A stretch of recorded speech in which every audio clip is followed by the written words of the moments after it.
বন্টননামা দলিল ছাড়া কি সেই খতিয়ান টেকবে? তার মানে কোনো ওয়ারিশন সম্পত্তি বন্টননামা দলিল, যেটা একটা জমি পার্টিশনে মামলা হয় এবং একটা জমি ওয়ারিশের মধ্যে ভাগ কি করে হলো তার জন্য কিন্তু একটা দলিল তৈরি করা হয়, যেটাকে বলা হয় বন্টননামা দলিল। এবার দেখা গেল অনেক সময় বন্টননামা দলিল ছাড়াই কিন্তু ওনারা কি করেন, ওয়ারিশদের মধ্যে খতিয়ানটা ভাগ করে নেন।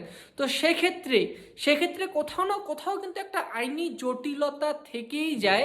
ইন ফিউচার ভবিষ্যতে যদি কোনো ওয়ারিশ সেটার উপর চ্যালেঞ্জ করে থাকে যে না, আমার সাথে এই জায়গাটাতে একটা কম বেশি হয়েছে, তো সেক্ষেত্রে কিন্তু সেই খতিয়ানটা টিকবে না।